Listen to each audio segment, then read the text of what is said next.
Ertu ekki með hluti á skíinu? Ertu bara með kannski eitt kopí á þér og eitt á skíinu eða? Já, ég með bara auka harðan disk sem ég hef backup á. Já. Og ég nota sko Git fyrir hugbúnaðarþróun, þá nota ég Git. Einmitt. Og setja á GitHub eða BitChute eða eitthvað svoleiðis. Einmitt. Það við segja hana sem Linus Torvalds bjóð til. Já, hann bjóð það til, já. Einmitt. Og Linux. Hann svona einmitt. Góðsögn eða eitthvað. Horfir þú að hann sem svona góðsögn? Já. Hann tók sér til og hann ég held að hann hafi beðið að þeir báðum leyfi til þess að taka kerfi hvað heitir hann, Andrew Tannenbaum bjóð til Minix. Þú mann sjást ekki eftir því það fyrir þína tíð. Er það distro af Linux? Nei, það er ekki distro af Linux, sko, það var fyrir Linux. Fyrir Linux? Já, hann bjóð til kennslubókum stýrikerfi og fylgdi kennslubókinni stýrikerfi sem hann hafði þróað, sem var mjög snirtileg þróun. Það byggðist á message passing milli prósessaði inn í keyrði mér á 16-bita tölvum og ég veit ekki hvað og hvað.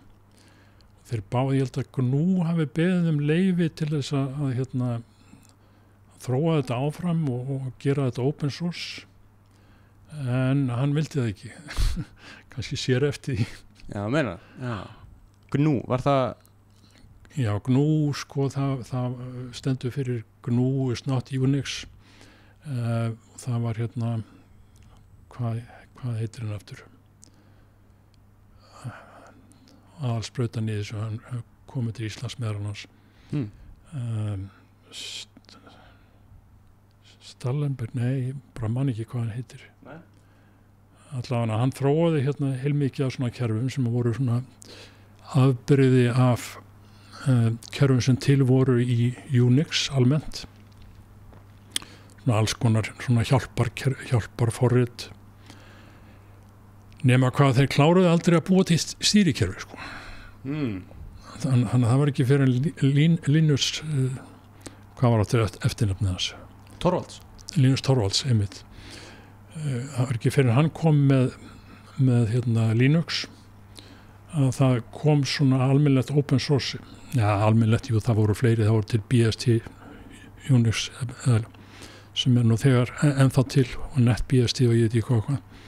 En allavega Linux er náttúrulega það stærsta núna. Einmitt. Og sérstaklega núna þegar Windows 10 þeir eru að hætta stuðning við það, þá er vonandi að ég held að sé mikið á samfélagsmiðlum að sem fólk að tala að hoppa yfir í Linux. Sérstaklega Linux Mint. Hvernig er þín reynsla á Linux? Ertu sjálfur notandi svona? Já, ég nota Ubuntu. Ég hef prófað Mint, ég líst ákveðlega á það, en mér finnst bara Ubuntu mjög þægilegt, sko. Já. Og það þá þinni persónulegu tölvu sem notar hverjum degi eða er það? Ég nota það ekki hverjum degi, en ég er með það á tölvunni. Já, ertu með það þá sem svona dual boot þá? Já, ég get gert það þannig, en ég hef líka bara haft virtual maskinu. Já, ég skilji. Já. En hvað verið þá svona þitt uppáhald stýrikerfi svona yfirallt? Er það bara svona, ertu með eitthvað svona? Sko, ég nota mest Windows, en ég get ekki sagt að það sé mitt upp á stýrikerfi. Ertu með eitthvað að gremja þig á Windows? Já, ekki beint, en finnst að vera frekar lokað kerfi, sko. Já. Og sko, ástæðan fyrir ég nota það að það er ýmislegt sem er kannski erfitt að setja upp á Linux, eins og Panopto upptöku kerfi fyrir háskólan til dæmis. Sjálfsagt væri það hægt, ég er bara ekki nefnt að standa í því. Nei. Það er svona aðeins meira vesen. Já, þá þarf að nota þessi undirkerfi sem keyra Windows forrit. Einmitt. Mér er svo áhugavert mér spennandi með Linux að setja á gamlar tölvur og svona sákvært að láta það svona virka mjög vel á ný. Ertu sjálfur eitthvað svona þykkt í svona gömlum tölvum? Ertu með eitthvað svona uppáhalds heima kannski? Nei, en ég nota Raspberry Pi. Þú nota Raspberry Pi? Já. Þá 5, nýjasta, er það komið nýri, 6? Nei, ég er með 4, ég þarf að kaupa með 5 einhvern tímann. Já, finnum við 5, ég aldrei snert hana. Ég kefti hana 5 skall á Facebook. Já, ok. Og hvað, ég er bara langar að finna not fyrir mína Raspberry Pi. það að gera Minecraft server, það að gera alls konar, það að gera svona adblocker, þannig að pinhole, hvað notar þú þín í? Sko, ein aðal ástæða fyrir ég keypti það að þá færðu við Mathematica ókeypis.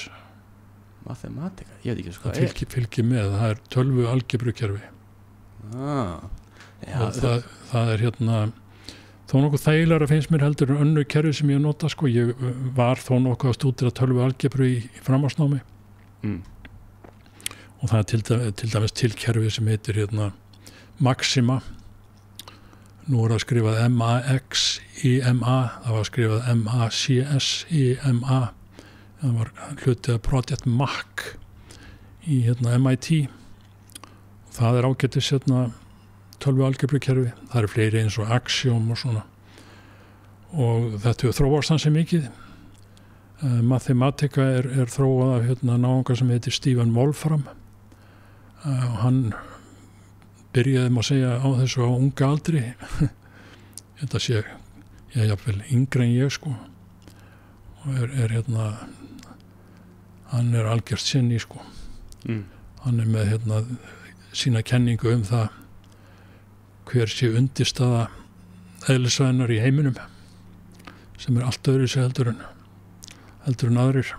Hann heldur að heimurinn sé raunverulega reikniverk. Já, þetta er svona trú hjá hann ekki beint trú, hann er með svona starffræðilegar kenningar það hvernig til dæmis þrívíti verður til og ég veit ekki hvað í heiminum. Þú er mjög gaman að svona, ekki svona flokknum starffræðum eða eitthvað svona einhvern veginn, er það bara svona hobby á þér, bara svona að reikna bara? Sko, já, kannski stærsta hobby hjá mér það er bara forritun. Já. Ég er mjög gaman að því að forrita, en ég hef líka gaman að því að svona pæla í undirstöðum eðlisfræðinnar og eitthvað svoleiðis. Og Stephen Wolfram, hann er með ansi svona nýstarlegar hugmyndir. Ég veit ekki hvort ég trúi þessu alveg, sko, en það eru svona vissar vísbendingar að það geti verið eitthvað til í þessu sem hann er að halda fram. Hann heldur að heimurinn byggist á einhverja svona starffræðilegum ferlum og þannig verði rúmið til og jafnvel tíminn að einhver liti. Og rúmið sé ekki endilega þrívítt. Já, það sé bara afleiðing af reglunum. Já, vá. Já, svona, þannig hann hugsa svona að starffræði svona eins og atoms eða svona atonómi. Já, maður segja það. Já, en þá smerri einingar heldur en atom. Já, þannig að það eru nifteindir og allt svona fyrir minna og minna. Já, en þá smerri en það. Svo bara kemur starffræði. Já, svo kemur bara einhvers konar vél sem að liggur á undir. Já, þetta er áhugaverð. Já. En þetta er langt út fyrir okkar. Já, ekki náttúrulega. Þeir sem voru kannski að mæta hennar, þá er ég að taka viðtölu Snorra Agnarsson. Velkomin. Takk. Þú varst að segja mér áðan, þú ert að vera 70 núna. Já. Og búin að vera lengi í leiknum í forritun. Já. Ég er bara, mér finnst það ótrúlegt þarna, eins og já, þú varst bara sko einhvern veginn að gera bara íslensk forritunumál, þannig að Fjölnir sá ég á tímarit. Það er úrelt núna. Það er úrelt, en það var árið 1900 hvað? Já, það hefur verið svona kringu 90 eitthvað svo leiðis. 90, ég er búin að gleyma því. Já, mér líður sem það var bara í þróun á sama tíma á Python og þessi sem við notum í dag, skilur. Já, allir það ekki. Það er mér það svo ótrúlegt að þú varst bara að grúska í forritum áðan allt var bara til einhvern veginn. Það er svona, þú veist þá séð mikla þróun bara, Já, það voru alltaf til ansi mörg sko góð kerfi þá. Það var aðalega Turbo Pascal sem við vorum að nota í kennslu sem er núna úrelt að framleita Borland fyrirtækinu sem er nú sennilega búið að vera núna. En það var gott kerfi sko. Hann hélt ég fram Philip Kahn sem var fórstur í Borland að hann hefði þróað þetta. Það var Tom Lee, það var Dani sem að þróa þetta. Hann keypti það af Dananum og seldi það. Og sá Dani heitir Anders Hælsberg og vinnur núna hjá Microsoft og þróaði C# meðal hans. Sæll, já. þannig að það er alls konar blekkingar stundum í þessu bransa. En segð mér þá, ef við byrjum bara alveg á byrjunni þú segast hvar fæðistu á Íslandi? Er það? Sko, ég er 55 mótilið og ég fór í gegnum bara svona venjulega menntun í framhaldsskóla og síðan fór ég í stærðfræði í háskólanum. Tók BS í stærðfræði. Tölvunarfræði varð til í háskólanum meðan ég var í BS-námi, en ég flutti mig ekki yfir í það, heldur bara kláraði stærðfræðinámið og fór svo í tölvunarfræði í framhaldsnámi. Já. Þannig að tók master og svo doktor í. Þetta er Rensselaer Polytechnic Institute, það er í New York fylki, miðju fylkinu, ekki New York borg. Nei. Það er í borg sem heitir Troy. Einmitt. Og ef við hefur lesið bækur eftir Kurt Vonnegut sem er bandarískur rithöfundur, þá gerist oft eitthvað þar í Troy sem hann kallar Ilium, sem er annan nafn á Trojuborg í gamla gríska nafnið. Já. Það er kallar hann það Ilium. Allavega það er háskóli þar sem er ansi gamall og svona tækni háskóli. Einmitt. Og þeir eru góðir í þessu. Og ég tók framhaldsnámið þar og síðan kom ég heim og byrjaði að kenna svona 85. Já, bara sama ár og þú varst doktor. Já. Það er, þannig að þú ferðið í MR, HÍ og svo RPI, ekki svo þetta er? Já, rétt. Og þannig hvernig var ég get ekki eins og sagt þetta, ég segi bara RPI. Rensselaer, já. Rensselaer Polytechnic Institute, já. Þannig að hvernig var þar, ég meina, varstu 2 ár þar? Nei, 7 ár. 7 ár? Já, þannig að þú varst bara 7 ár í Bandaríkjunum. Já. En þú lítur að koma heim eitthvað á sumurinn kannski eða jólinn? Sumur, en síðan kom kona mín og var með mér í 5 ár. Já. Og hún tók hjúkrunarfræði þar. Já. Í sama sömu borg en öðrum skóla. Já. Reyndar eitt besti hjúkrunarfræðiskóli í Bandaríkjunum er þar. Russell Sage. Það er mjög þægilegt fyrir strákana í RPI að hitta dömundur úr Russell Sage. Já, það er hendut. En voru margir Íslendingar sem voru að fara út til Bandaríkjanna í nám, eða var þetta frekar svona sjálft? Það var slatti. Já, tímabilið þá vorum við 3-4 Íslendingar í RPI. Það voru alltaf einhverjir Íslendingar ekki mjög margir, bara örfáir. Tiltölu lítill skóli svona miðað við bandaríska mælikvarða og svona mestmegnis bara tækni háskóli. Mikil verkfræði, eitthvað starffræði og má segja 2 tölvunarfræði deildir, en hinn var svona meira tölvuverkfræði. Já, ok. Þannig, en hvernig komstu, hvernig vissur að þessum skóla? Ég meina... Já, ég reyndar Oddur Ben, sem var prófessor, hann er nú fallinn frá, prófessor í tölvunarfræði hjá okkur í Íslandi, hann lærði þetta. Já. Þannig að ég svona kannast eitthvað við það út frá því. En síðan ég fékk Fulbright styrk og þeir raunverulega sjá umsóknarferlið fyrir þá sem að fá styrk. Þá sjá þeir umsóknarferlið og það voru svona svolítið óþægilegt umsóknarferlið í Bandaríkjunum, því oft þeir skólar sem að telja sig geta að þeir heimta að nemendur svari bara strax já eða nei. Já. Og ef þú ætlar að bíða en síðan kannski svara aðrir bara eftir dúk og disk og þannig að ef þú ætlar að taka sensin og að komast til þeirra þá kannski missur af öðrum Já. Ég valdi það að fara til RP, ég sé ekkert eftir því. Nei. Varstu það með boð í aðra skóla? Já. Nei, ég hefði kannski vilja fá boð í aðra skóla, en ég vildi ekki taka sensin að því. Nei. Einmitt. Já, og 7 ár. og horfum við tilbaka bara, þetta var mjög skemmtilegt bara Bandaríkin bara mest megnis, við kynntust við hjónum, við kynntust hérna bandarískri fjölskyldu mjög vel þarna og vorum næstum því ættlitaðum. Já, meina, já. Þau hafa komið hérna í heimsókn til okkar oft. Já. Svo fjölskylda, margir úr fjölskyldunni. Þannig að það er mjög þægilegt og við höfum farið í heimsókn til þeirra líka. Já, það er skemmtilegt. Var þetta á fólk sem hittir í háskólanum þá kannski? Já, sko ein var hérna bekkja systir konuna minnar. Já.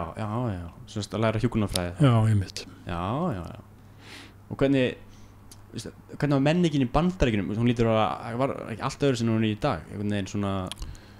Það eiginlega kom okkur ekkert mikið á óvart hvernig menningin var þar. Já.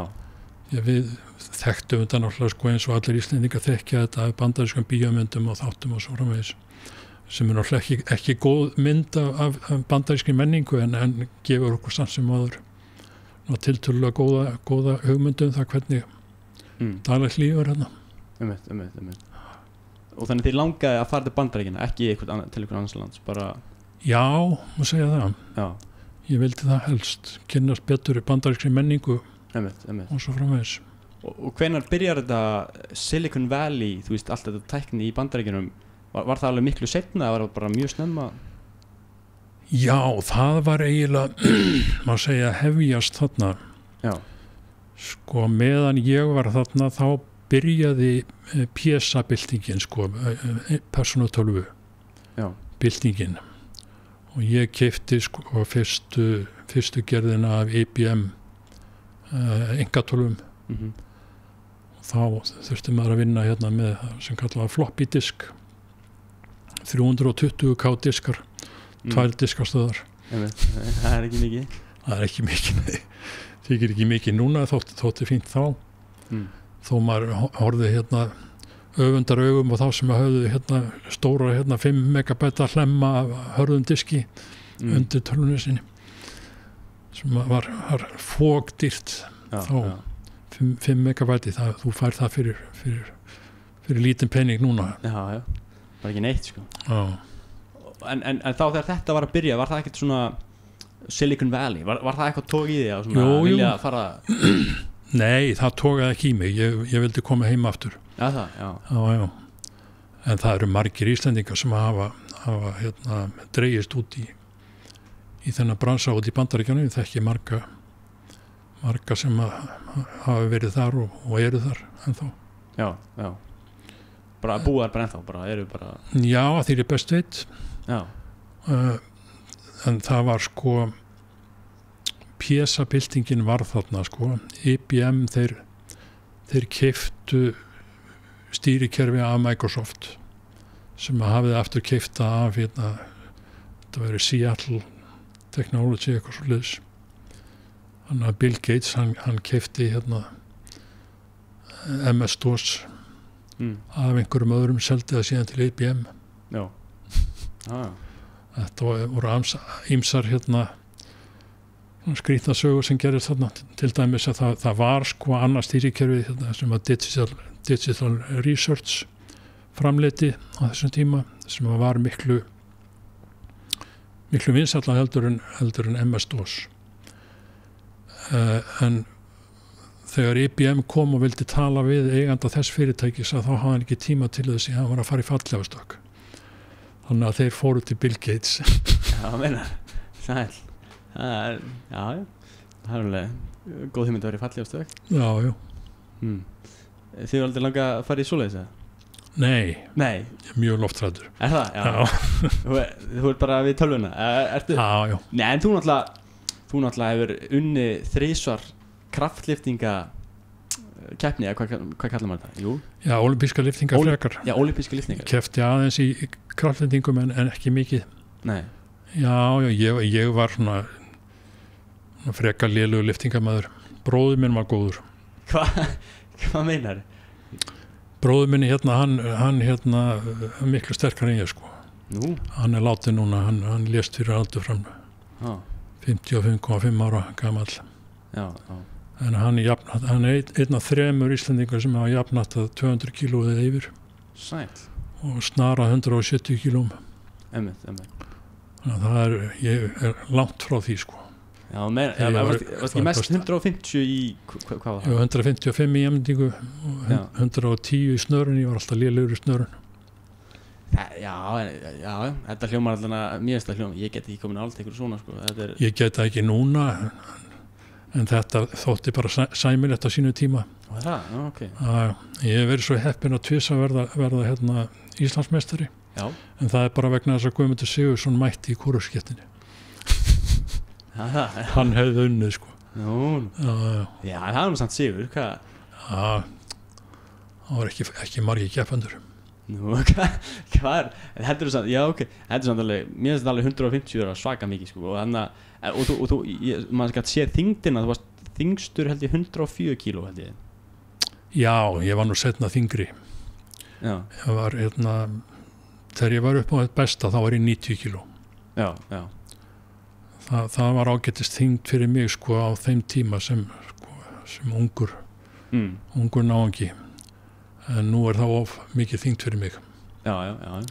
Og var það bróðurinn þegar hann var að taka sitt mesta, hvað var hann þú? Hann var svona 110 kíló. Já, ok, hann var alveg bara meiri massa. Já, mjög massaður. Já. Og dró hann því þá í þessa íþrótt, eða varstu, hvor byrjaði undan? Já, hann byrjaði undan mér sko. Ég get ekki sett hann hefði dreigið mig í það, en hann svona, já, hann var hvati. Og hvati, já. Og hann var þá að þjálfa þig, eða hvað? Nei. Það voru eiginlega enginn að þjálfa okkur, við bara einhvern veginn fundum út úr þessu. Ég var svo mikið ímyndað mér að þú er að nota einhverja svaka formúlur eða eitthvað til að svona fyrir besta æfingaplanið eða eitthvað. Nei, það var ekki fyrir að setna ég konstaði hvernig ég hefði átt að æfa. Hvað var það? Já, þá var það sko, vinur minn hérna, tveir vinur mínir fóru í æfingabúðir í Búlgaríu. Já. Og þar lærðu þeir hvernig á að æfa lyftingar sko. En þá var ég orðin alltaf gamall til þess að vera upp á besta, en ég samt sem áður byrjaði aftur í lyftingu sko fyrir hvað kringum 2000 eitthvað svo liðs. Og svona komst í svona sæmilegt formið við aldur sko. Og þá lærði ég hérna af Þorsteini Leifsinni og þeim sem að fóru þarna út. Búlgari? Já. Og hvað var leyndamálið? Var það bara... Leyndamálið var bara að taka nógu mikið að nébegum. Nébegum, já. Styrkja bara lærin. Styrkja lærin, lappirnar, bakinn alltaf líka. Já. Og líka að taka sko réttan fjölda endurþæringum, ekki og margar. Já, taka minna en meira. Já, taka færri endurþæringar með hærri þyngdum. Já, ok, já, einmitt. Reyna að vinna með 90% af hámarksþyngd. Já. Til þess að ná hámarks, sko, ef þú vilt fá hámarksstyrk, þá þarf það að fórna þoli. Já, einmitt. Til þess að fá það, þú getur ekki haft bæði, sko, hámarksstyrk og hámarksþól. Það er svo make alveg sens, ég meina, já. Og maður alltaf, já. Og þannig þú varst ekkert að æfa, þú varst náttúrulega bara að æfa styrk þarna. Varstu í einhverjum öðrum íþróttum þá áður fyrir þoli eða varstu þá aldrei eitthvað svona mikið að hlaupa eða eitthvað? Nei. Það, já, en það er mjög persónulega leiðilegt að hlaupa sko en... Já, en þetta hendaði mér mjög vel og mér finnst gaman að lyfta. Já, og hvað varstu það að æfa? Ég meina, vörklass eða eitthvað, nei það var ekki... Nei, það var ekki til. Nei, það var Ármanni og KR. Ármanni og KR, já. Vá. Þetta var ekkert, þegar þú varst í Bandaríkjunum, í RP, það var ekki, varst ekki nefn íþrótt þar eða? Jú, ég hélt áfram að æfa lyftingar þar. Já, ok, það var undan, já, það var mikið sens, auðvitað. Þú kláraði grána 30 í RP. Já. Einmitt.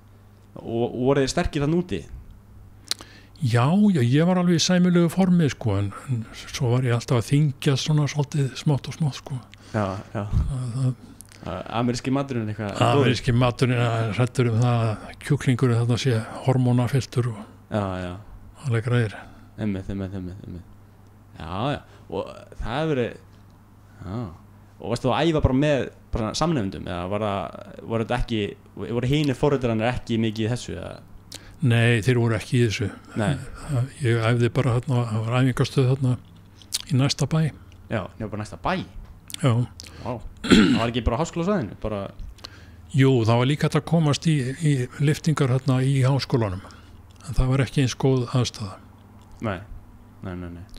en sko þú getur ekki lifa á svona staði í Bandaríkjunum að þess að hafa bíl. Það er bara vonlaust sko. Þannig að við þurftum að kaupa ykkur bíl og þá var eins gott að fara bara í góðan stað til að æfa. Ef maður vildi æfa. En varst þú þá svona öðruvísi heldur en hinir forritunum með það að þú varst í góðu formi? Eða var kannski... Nei, það var ekki svona fólk var almennt alveg í skikkanlegu formi. Já. Það var ekki eins mikið á offetu þá, hvorki hérna á Íslandi né í Bandaríkjunum eins og núna. Já, einmitt. Það er svolítið sorglegt hvað hefur gert sko með mataræði hérna hjá okkur öllum. Einmitt. Og heldur þú þá einhvern veginn í bara svona gamlar venjur eða ertu... hver er munurinn? Er það bara náttúrulega... Já, ég reyni bara að borða hollan mat. Já, þetta er ekkert flóki. Nei, það er það raunverulega ekki, bara ekki borða allt og mikið brauð, borða fisk og kjöt og svo framvegis. Já, þetta er ekki flóki. En þú kemur síðan heim og svo ertu bara að byrja að kenna og þú ert komin líka í svona bransa, að selja að þróa hugbúnað sem verið að selja. Já, ég dróst út í það Softis-ævintýrið. Ég sá auglýsingu á Tímarit þar sem var verið að tala að einhver fjárfestir hafi tvöfaldað peningi sinn eftir 1 dag. Það var mjög áhugavert svona hvernig gaman, þetta mætti trúlega ekki auglýsa svona í dag. Já, ég hefði aldrei sagt þetta. Nei, þetta var góð auglýsing. Ég vilja bara kaupa þetta hljómaði vel sko. Já, þetta var náttúrulega bara áhættu fyrirtæki sko. Já. En þetta kerfi er ennþá í notkun sko. Já. Og gengur vel fyrir þá sem tókut upp en markaðsetningin bara hún mistókst. Nú, já. Það er erfitt að markaðsetja hugbúnað. Já, mjög erfitt. Já, hvernig þá? Bara, þú veist, fólk ekki að skilja hvað það gerði? Já, sko, það er bara mjög áhættusamt fyrir kaupandan að kaupa svona kerfi þegar hann veit ekki fyrir hann hvort hann er að leggja út í sko stóra áhættu að nota þetta kerfi til þess að byggja á og verða svo kannski stopp og þurfa að henda allir þróunarvinni. Já. Þannig að það er erfitt að samfara kaupandan það að það sé þess virði að taka áhættuna. Einmitt. Svona, já, að þetta muni virka basically. Já, og að það muni halda áfram að virka. Já. En af hverju myndi ekki halda? Var það bara... var ekki hægt að halda áfram bara að þróa? Hvað myndi stoppa? Jú, sko, ef þú getur haldið áfram að þróa þá heldur það áfram að virka. Einmitt. En sko til dæmis þá veit ég það að það eru einhverju sem eru ennþá að nota þetta kerfi. En sko nú eru þeir sumir að lenda í smá vandræðum að því það koma nýjar útgáfur af öðrum kerfum sem að tengjast við þetta kerfi. Já. En þetta kerfi er ekki lengur í þróun. Já. Og þetta var byrjaði þróun hvað, 85 þá? Nei, það var nú setna. Ég man nú ekki nákvæmlega ártalið. Nei, þetta er en það var nær 2000. Já, einmitt. Það kannski er ekki skrítið að sé ekki ennþá í þróun þá. Það er alveg eldgamalt. Nei, sko, Softis er ekki lengur til. Já, ok. Hvernig fór... Það var bara leyst upp, sko. Bara leyst upp, já. En hugbúnaðurinn er þá til? Hugbúnaðurinn er þá til í notkun hjá sumum fyrirtækjum út í löndum. Ekki í Íslandi þá? Kannski. Já. Ég veit einhverja sem voru að nota það, sko, ég hef ekki heyrt í þeim neitt. Nei. Og þessi hugbúnaður, hvað heit hann var ekki Lewis, já. Og ég minnir að hann var auglýstur sem eitthvað að unnið með mismunandi kerfi, eitthvað í sama... Já, eitthvað tengt saman, sko, vinnslukerfi og viðmótskerfi. Já. Og aðal kosturinn menn eru farnir að tala núna, sko, til dæmis í kennslubókum í gagnasafnsfræði þá sérðu hérna umfjöllun það sem kalla 3-tier kerfi, 3-laga kerfi. Þar sem að þú ert annars vegar með gagnagrunn sem að er svona neðsta lagið í kerfinu. Svo ertu með einhverja vinnslu sem að situr ofan á gagnagrunnum og svo erum með einhver viðmót sem að tengjast við vinnsluna. Og kosturum við þessa 3-laga hönnun er að þú getur fært viðmótið svo til eins langt frá vinnslunni eins og þú vilt. Og þú getur fært vinnsluna eins nálægt gagnagrunnum eins og þú vilt. Og þetta hvort tveggja veldur því að kerfið verður hraðvirkt og hefur góðan svartíma. Einmitt. og sérstaklega þá miðað við önnur kerfi sem að voru eiginlega allsráðandi á þessum tíma sem að voru svoköldu tveggjalaga kerfi voru oft kölluð fjórðu kynslóðu kerfi og þau fólust í því að byggja saman vinsluna og viðmótið. Þannig að vinslan og viðmótið voru saman á þinni tölvu sem notandi og gagnagrunnurinn gat verið einhverstað langt í burtu. Það var hugun sem bara virkaði ekki fyrir stóra vegalindir. Mörgur sinni reynt að gera kerfi yfir stóra vegalindir sem notuðu þá hugun en það bara gat aldrei virkað. Af hverju ekki? Var það bara þá... Vegna þess að samskipti milli vinslu og gagnagrunns er svo tíð. Já. Og ef þú ert með tíð samskipti þá þarf það að senda skeyti sem að fara með ljósaða í bestafalli. Langa vegalindir fram og tilbaka og þá er ljósaðin orðin takmarkandi þáttur í kerfinu.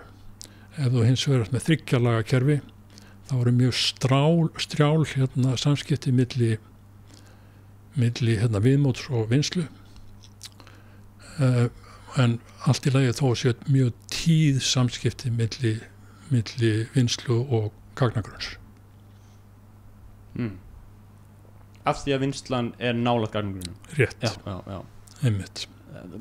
Þannig ljósræði er of hægur. What? Já. Þú sendir ping til Kaliforníu, það tekur tíma. Já, ok. Hvað, undir sekundu hlýtur það? Einhver 100 millisekúnda minni mig. Já. Man ekki nákvæmlega. Já. Og þið voru að pæli að ljósræði var of hægur fyrir langanum. Já, þú veist, 20 árum. Já, hann var ekkert skárið þá. Já. Ég hef ekki, við svo tala um hann að 5 megabæt eru mikið. Bandbreiddin var líka vandamál þá en það er leysanlegt vandamál. Já. Mér finnst það áhugavert að á þessum tíma þá var gigabæt alveg mikið, ekki? Jú. Já, en samt voru að pæla í ljósræða. Það er svona... Já, vegna þess að ef þú þurftir mjög tíð samskipti þá þurftir að vera nálægt. Já. Og voru þið fyrstir í þessu? Við vorum allavega einna fyrstir í því að átta okkur á þessu. Já. En það voru fleiri sem voru að tala um þryggjalaga hönnun.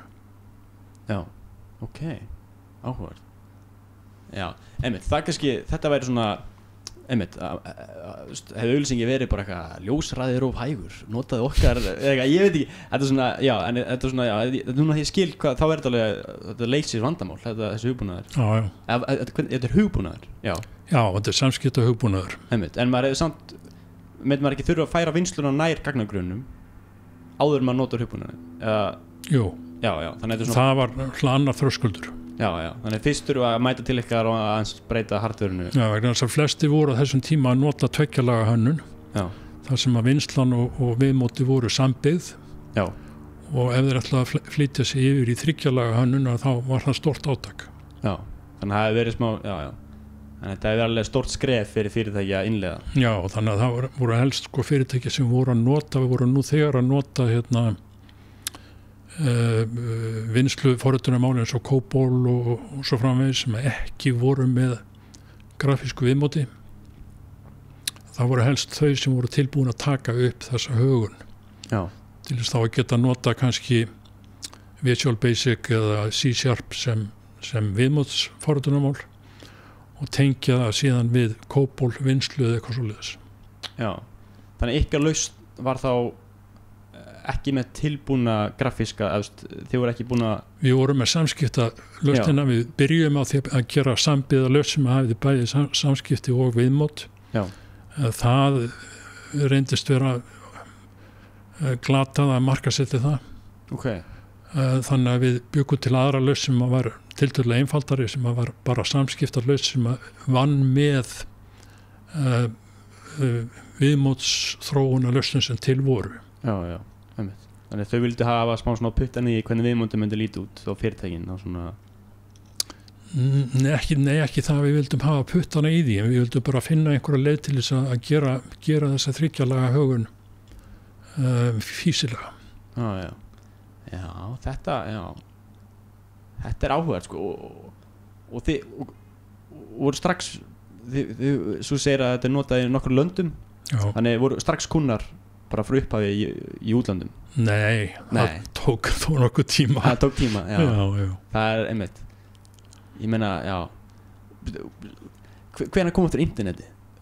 Ég man það ekki. Internetið, það var 90 eitthvað sko. Þetta var á internettímanum. Vá, já, sæll sko. Þannig, einmitt, ef maður ætlar að marka að setja þetta, þá er bara eitthvað, ef að pröfa þetta internet, er þetta bara, voru það pælið því bara? Vefurinn, hvenær kom vefurinn? 94 eitthvað svoleiðis, en þá fór hann að blómstra. Vá.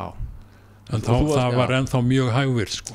Sæll sko. Þannig þú varst 9 árum áður en að vefurinn mætti. Þá varst þú bara orðin doktor í forritunum. Nei, ég var ekki komin út í þessa hugmynd þá. Nei, en það er sant, já. Mér finnst það bara svo ótrúlegt. Þá var ég að hugsa meira sko almennum nótum hvernig skiptir stóru kerfi upp í smærri einingar. Já. Og tengir það saman. Já, þetta er ótrúlegt bara svona hvernig upplýsingar bárust á milli staða, það var ekkert internet, það mætti bara eitthvað gæi og byrja að tala um forritun. Sko það var internet, en það var ekki vefur. Nei, ok. Það var sko þegar ég var nemandi á þínum aldrei eitthvað svoleiðis, þá var eitthvað sem var kallað Usenet, sem var á internetinu, og það voru svona spjallrásir, það sem fólk spjallaði saman, en það var ekki grafískt viðmóð sko.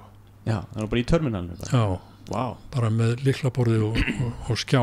Þú þurfti að vera smá svona nördi í þessu ekki til þess að... Jú, en sko það var ekki meiri upplýsingar en svo. Ég las allt sem kom á hverjum degi, allt nýtt sem kom á hverjum degi. Og hvað er fólk að tala um? Það var að tala um alls konar svona forrituna vandamál og hvernig þetta þróa forrituna mál og svo framvegis. Já, ok, það var ekki bara að tala um hvað ég borðaði í morgunmat eða eitthvað svona... Nei, þetta voru tæknileg vandamál sko sem við voru að ræða. Vá, þannig að það var enginn að segja grína eða neitt? Jú, það var eitthvað svoleiðis. Já, ok. En mestmegnis þá voru menn að pæla í einhverju tæknilegu vandamálum. Og þetta var áður en fórst út til Bandaríkjanna? Nei, þetta var eftir ég fór út. Það var eftir? Þannig að áður en fórst út, þá vissur ekkert, það var ekkert þetta að hafa negin samband við fólki úti nema að ringja? Já, þá voru bara bókasöfn og svo framvegis og bréfaskipti. Já, einmitt, ég er bara svona, það er bara svona, þannig að Ísland fekk upplýsingar tölvur bara í gegnum bara fólk bara, sko, eftir að ég kom heim með þess að sko, þá var sko, samband Íslands við umheiminn var í gegnum Hafrannsóknastofnun. Það var eitt módem sem að tengdi Ísland með held að verið 64.000 bitar á sekundu. Hljóma mikið en það er trúlega mjög lítið trúlega. Það er mjög lítið. 64.000 bitar. 64, er það kílóbitar? Já, það er ekki mikið. Nei, það er bara ekki neitt. Það er ekki, nei, vá. Já, og hvað gæst maður sendt með þessu? Bara rödd eða hljóð? Nei, ekki einu svona. Texta, eitthvað. Já. Þannig að alveg geta nota bara ég man ekki sko hvað heitir nú. Já, liggur við, morskerfið. Morskód, já, sæl sko. Kanntu þú svoleiðis það? Nei, ok, en þú ert ekki búin að skoða það. Mér líður þess að þú væri gæði til þess að bara eitthvað, bara svona læra fullt af eitthvað svona tækni. Ég með einn vinn á Vestfjörðin sem er hérna svona ham-radio sinni sem kallaður. Hann náttúrulega kann mors, hann nota mors. Viltu galið. Sæl, bara að tala þó eitthvað fólki bara heiminum. Út allt í heiminum. Gegnum stuttbylgju. En ert þú sjálfur núna, ert þú í einhverjum svona svaka exclusive nördagrúpum á netinu sem Nei, ekki. Það er ekkert eitthvað. Nei, ég bara fylgjast með því sem aðri fylgjast með á hérna á vefnum. Já. Það er svo margt að gerast á vefnum. Já, það er nóg að vera. Já, þú ert ekki með eitthvað svona Silicon Valley Iceland eitthvað. Nei, ok. Það er svona einmitt. Hvað finnst þér eins og þessi vefur, hvenær mætti þá þessi deep web, dark web minna ég? Já, ég bara veit það ekki. Nei, þegar hann kom, var það ekki svaka bylting, voru það ekki að pæla í þessu? Ég er ekki einu svona kláraði hvað myndi teljast dark web og hvað ekki. Nei, ég hef aldrei skoðið, það er bara eitthvað, Onion browser og eitthvað þá notar eitthvað svona bara Tor held ég þá að downloada Onion browser. Já, ég kannastu Tor í hérna hvað heitir browserinn ekki Onion? Já, Tor er eitthvað Onion kerfi. Einmitt. Þá svona hoppar á milli tölva þá svona alveg eitthvað en ég veit ekki mér finnst bara áhugavert svona ég tristi nú ekki neina að þessu. Nei, þú tristi ekki neina að þessu? Nei. Og ertu sjálfur með eitthvað svona frábært VPN eða eitthvað svona betra? Ég með VPN, ég notaði nú ekki mikið. Nei. En eftir Lois var Fjölnir á undan Lois? Já. Fjölnir var undan Lois, það varst bara þú að þróa það? Já, Fjölnir, nei ekki bara ég, það voru 2 strákar sem hjálpuðu mér að þróa það í upphafi. Já. Við gerðum BS-verkefni. Annar hann dó slysförum, sveiflaði, hann var Vatnajökli með björgunarsveit. Já. Jón Harðarsson og síðan hinn af Páll Björnsson og þeir hjálpuðu mér að þróa keisluumhverfið fyrir Fjölni og ég skrifaði þýðandann. Já. Og það var svona skemmtilegt að fikta í því. Einmitt. En síðan ég komið með annað kerfi núna sem er miklu fullkomnara og byggir bara ofan á Java. Þannig Morpho, ekki satt sem við þetta tala um? Já. Það byggir hún á Java? Já. Þannig ekkert byggir hún á Fjölni? Nei, Fjölnir þá var eiginlega ekkert sem hægt að byggja ofan á. Þannig þurfti að skrifa keisluumhverfi og ruslasafnara og svo framvegis fyrir það. Þannig þegar þú varst að skrifa Fjölni, hvað forritunarmál voru svona helstu þá? Turbo Pascal. Turbo Pascal? Já, það var sennilega nummer 1 þá. Hver bjóð það til? Það var Anders Hælsberg. Já, þessi Dani hann. Já, og hann í dag að vinna fyrir Microsoft ennþá? Já. Og hvað þá gamall? Veit það ekki. Hann sennilega eitthvað aldur við mig. Já. En þá kom engin svona í Apple, það var Steve Wozniak. Hvað gerði hann aftur? Gerði hann stýr? Nei, hann var nú meira svona hardware náungi. Já. Hann gerði floppy diskakerfið þeirra sem var mjög sniðut. Veit ekki hver skrifaði forritunarmálum sem að þeir notuðu.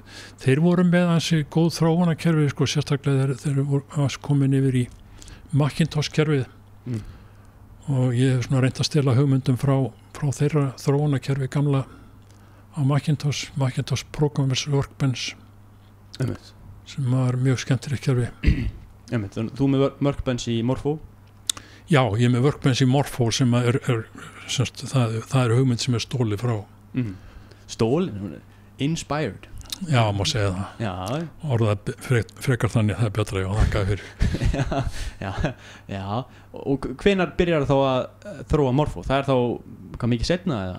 Já, það er miklu seinna. Já, eftir 2000 þá? Eða? Ég manna, allir það ekki.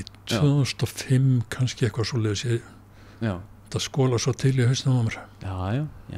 Allavega, var þá orðið mjög þroska kerfi Já. Og maður kann trúa því að það yrði til. Þannig að það var eitthvað sem hægt er að byggja á. Já. Og hver var það sem gerði Java?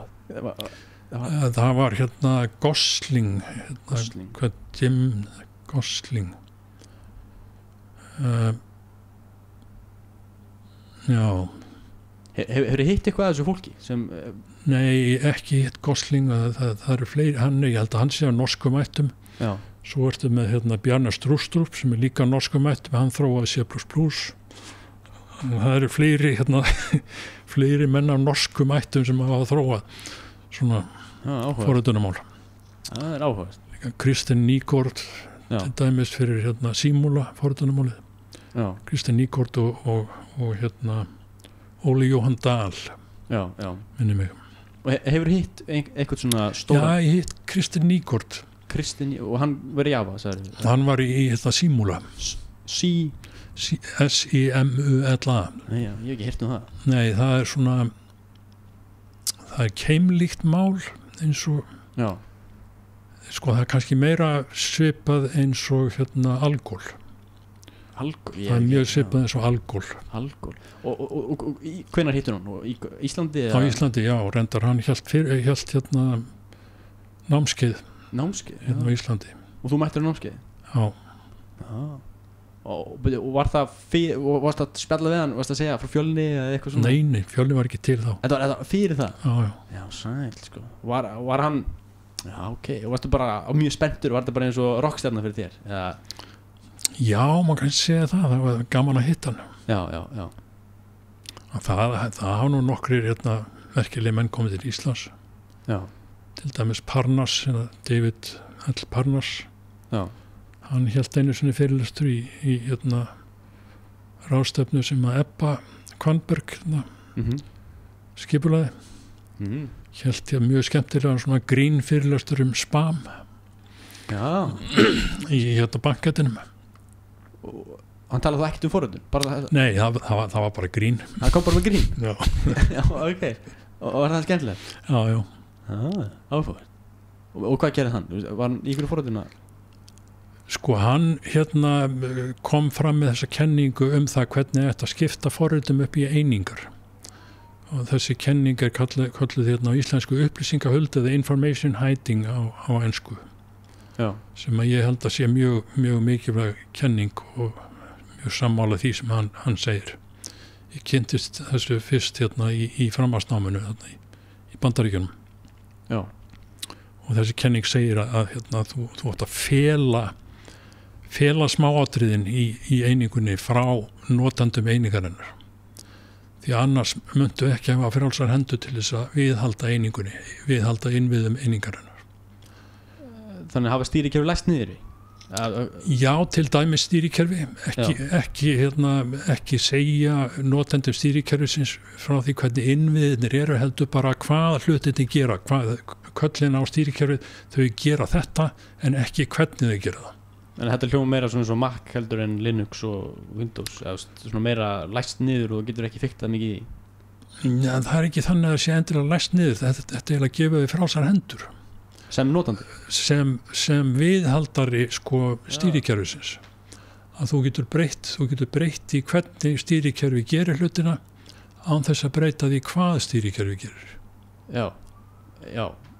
En af hverju var hann að pæla að ekki segja notandanum? Jú, vegna þess að ef notandinn fær að vita hvernig innviðirnir eru til dæmis inn í stýrikerfinu, að þá veit notandinn kannski að í þessu minnisvæði klukka tölvunar.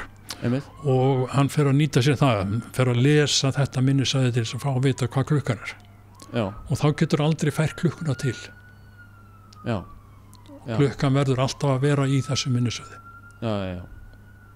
Þannig að það setur stólinn fyrir dyrnar í viðhald. Já. Það væri þá ef notandi væri eitthvað svona tækni, þú veist. Já, ég meina notendur eru það. Já. Þeir nýta sér þær upplýsingar sem það fá. Já. Áhugavert. Og þú ert sammálað þessari kenningu? Algjörlega. Já. Þannig, já. Þú fórnar einhverju í kannski hraða, hugsanlega hraða, en þú græðir miklu meira í möguleika viðhaldi. Einmitt. Þannig eins og limits voruð að nýta þetta í Lewis? Já, algjörlega. Þannig fólk gæti ekki bara show content, svo bara síða alveg hvernig forritun, nei, alltaf meikir ekki sens, þá er bara hægt að stela forritun eða hvað, hugbúnaðum, eða hvernig. Já, það er nú kannski eitt sem að fólk heldur að sé endilega markmið með upplýsingahöld að það sé að fela iðnaðarleyndamál, en það er ekki hugmyndin. Nei. Hugmyndin er bara að gera viðhald mögulegt. Einmitt. Og þannig þið nýttu þetta í því? Já, ég held að allir séu nýta þetta nú til dags. Ég held að svo til allir séu sammála þessari hugmynd núna.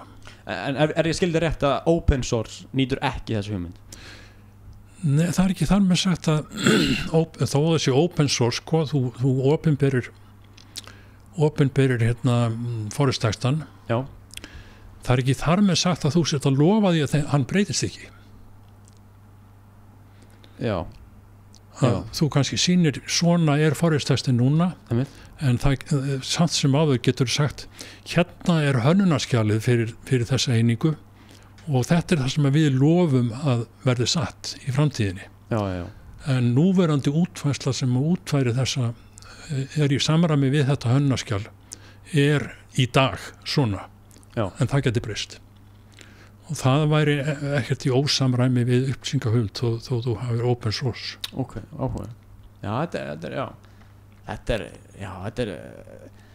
er svona skemmtilegt að þetta er svo nýtt dæmi, forritun.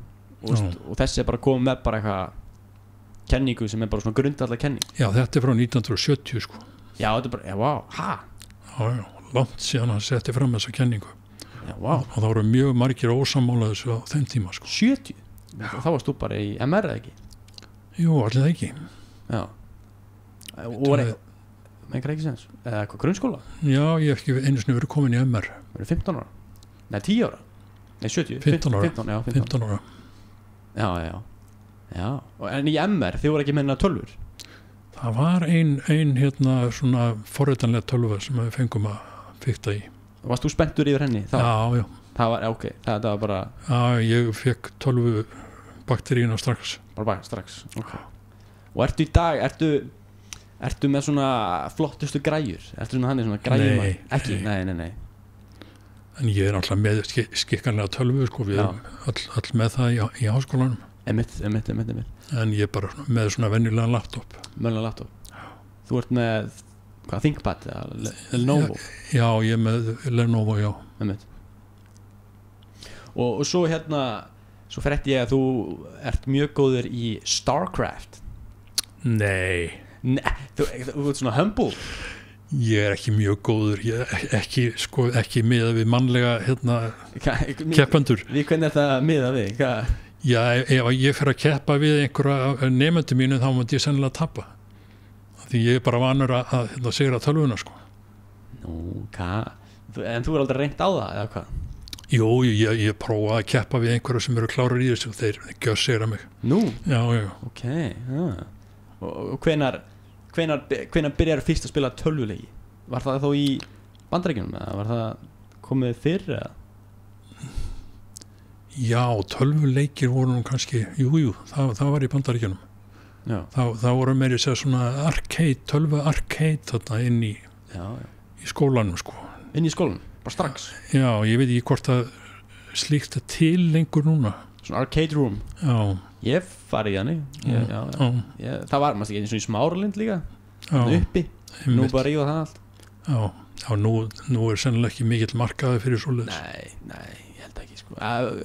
Ég er að fara til Brighton, það er reyndar ennþá, það er svona leika, það er meira svona physical, að henda körfubolta, það er ekki svona Bretlandi, Suður-England sko. Ég veit að það er þar ennþá sko. En já, þannig það er líka ótrúlega, hvernig það fólk einhvern veginn bara fyrst þegar tölvuleikir komu, hvað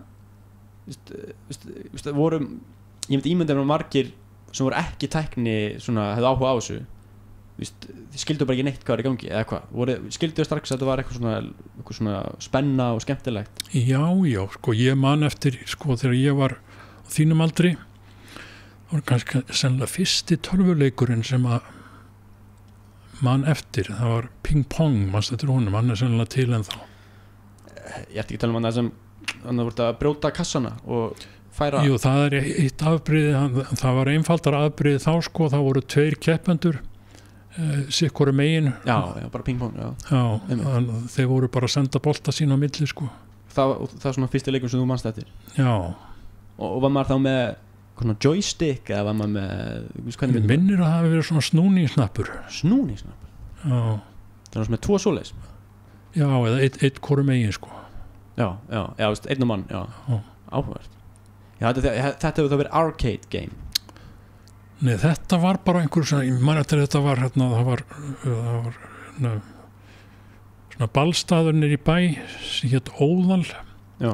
Ég veit ekki hvort hann er til en þá, sennilega ekki. Var hann í Össustræti. Já. Og það var eitt svona borð þar inni sem var með svona ping-pong-leik. Það er fyrsti tölvuleikurinn sem ég man eftir. Áhugavert. Þannig að fólk fór á ball og spilaði pingpong tölvuleik. Já. Vá, meinar, það er alveg það er að koma þetta aftur. Já. Og varstu góður í svona leika? Nei. En myndir þú segja að þú erir góður forritari? Já. Já, þú ert ekki, þú er búin að vera svona humble og þú segir alltaf í öllu, nei, það er einhvern miklu betri. Já, ég er ágætis forritari. Þú er ágætis forritari, já. Það er mitt stærsta áhugamál. Einmitt. Það er, þú setur meiri tími í það heldur en Starcraft. Já, það er langt síðan ég spilaði Starcraft síðast, sennilega þarf að byrja á því aftur. Já, ertu að spila eitthvað annað núna kannski? Nei, í bili þá var það ekkert sem hefur gripið mig. Ekkert sem hefur gripið þig? Þú er ekkert aldrei spilað eitthvað þessum nýju, þessum svaka nýju 4K, eitthvað svona svaka fancy eitthvað? Ég spila fullt af tölvuleikjum sko. Tímabilið þá var ég að spila tölvuleik sem heitir Battlezone. Já. Sem er svona skriðdrekaleikum að segja. Já. En svona svolítið flóknari það er svona, þetta er eiginlega game skriðdrekaleikur. Já.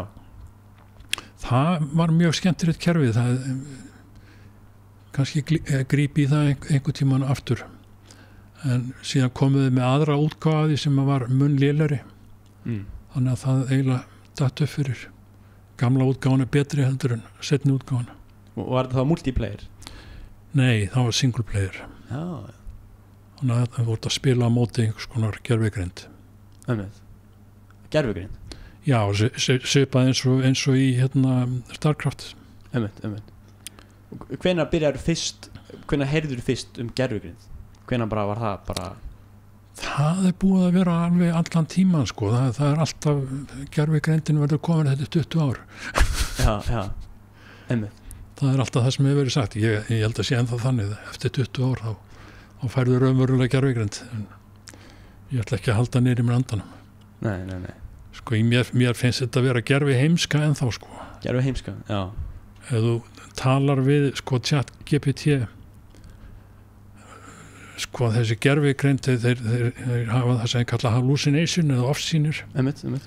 Og gervigreindin hún bara býr til tilvísanir í einhverju heimildi sem er ekki til. Já. Og segir að dittin og dattan heimild segi þetta og þetta hitt sem er aldrei sagt.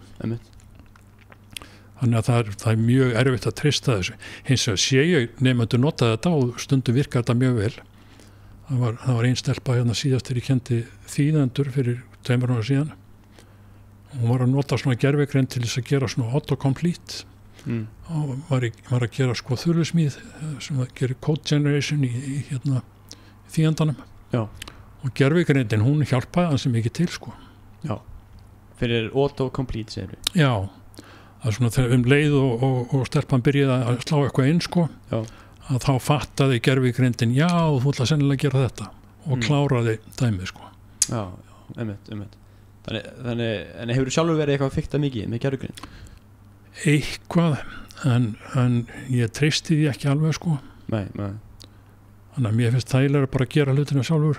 Já, alltaf með getuna meira fristandi en maður er ekki með getuna sjálfur eða svona. Já, sko það er að fá gervigreindina til þess að æla út og sér eitthvað sem virðist vera lausn. Já.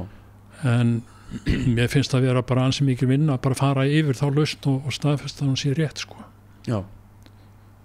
Ég myndi ekki treysta henni annars. Nei, ég skilji. Og nú er svona, hefur heyrt með þetta vibe coding? Vibe coding? Já. Það er bara vibe er bara svona eitthvað, ég veit ekki, andrúmsloft en það sem vísa í það að fólk er að búa til forrit bara með gervigreind. Já, ég sé það. Já. Og það Jú, þetta er áreiðanlega gagnlegt fyrir þá sem að nenni ekki að forrita eða bara kunna ekki eiga erut með það eða hvað sem er. Já, en maður pælir með það sko, svona með öryggi eitthvað. Já, það er málið. Það var svona, hvernig maður að treysta að það sé ekki einhverstaðar gat, að gögnin fari eitthvað, hvernig veit maður? nákvæmlega. Það er bara svona óþægilegt, skilur. Ég myndi ekki treysta þessu fyrir sko kritísk fyrirbæri. Nei, alls ekki. Sko það er alltaf tölvur almennt sko gera kleift að gera stærri mistök á styttri tíma. Já. Og gervigreindin alltaf setur það í æðra veldi sko. Einmitt. Það er hvað er svona eftirminnilegastu buggur eða mistök í forrit sem þú verður að vinna í? Já, svo margt, það er bara endalaust af þessu. Einu sinni í Fortran þá óvart breytti ég pí í eitthvað annað heldur en 3,1415 eitthvað. Já, það var allt í varstu lengi að finna villuna þá? Já, tók mér langa tíma að finna villuna. Villan orsakaðist af því að öll viðföng í þessari gerða Fortran voru tilvísuna viðföng og ég sendi einhvern tímann pí sem tilvísuna viðfangi í eitthvað fall og hann gleymdi því að í þessu falli að þá var viðfanginu breytt. Já. Þannig að öll pí í forritinu breyttust. Já, sæl. Og hvað er Fortran? Ég veit ekki sko hvað það er. Fortran það er eitt elsta forritunarmáli sem til er.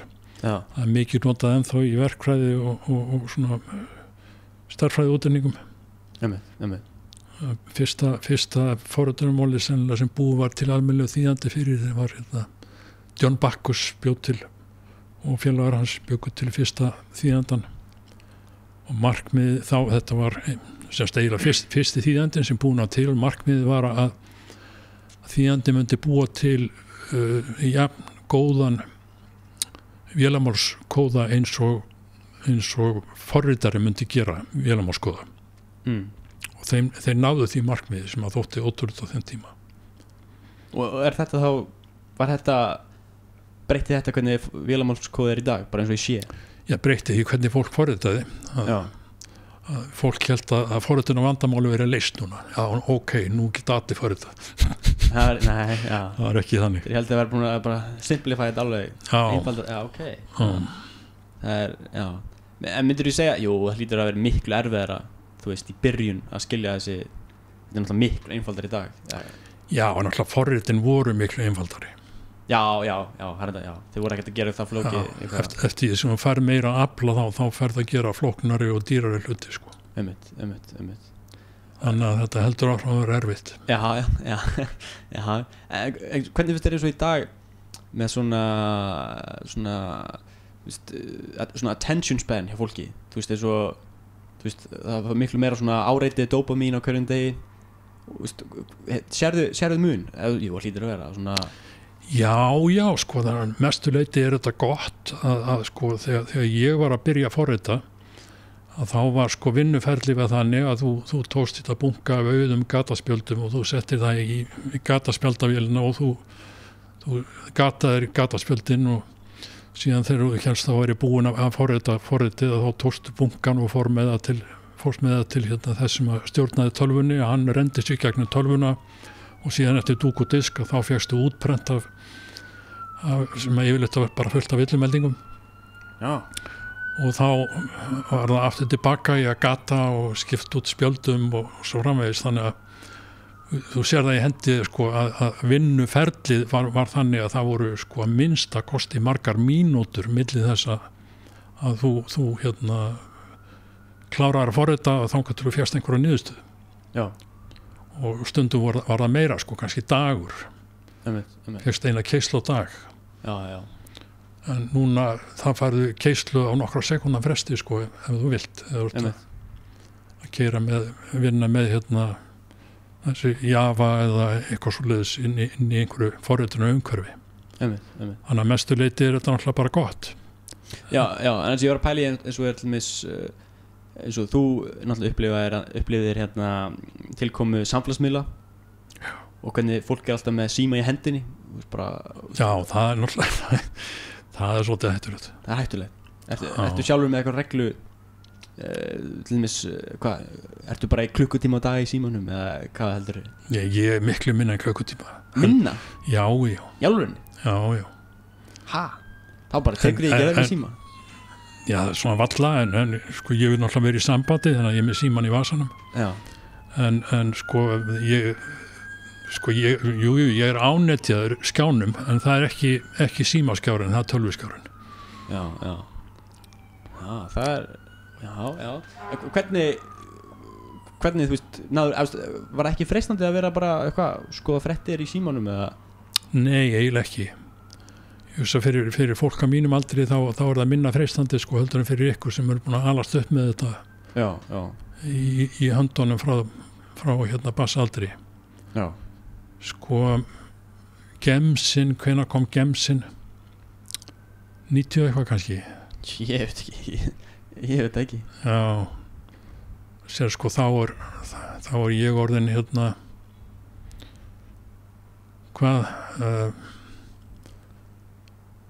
fertugur eða eitthvað svo leiðis. Þannig að sko þetta er alltaf þessi upplifun fyrir gemsan, sko, og svona skjáir, sko, ég meina Android og iPhone, þetta kom ekki fyrir löngu eftir að gemsin kom. Og það eru margir á mínum aldri sem bara nota ekki svona síma með skjái. Já, ok. En þú notar með skjái, ekki? Ég notar með skjái, já, mér finnst það að hafa Android í símanum. Já. Það er svona sönd sem ég get gripið í, það reiknivél í honum og svo framvegis. Og það er myndavél. Og þegar Facebook kom, varst þú ekkert bara herrið, já, þetta er snilld?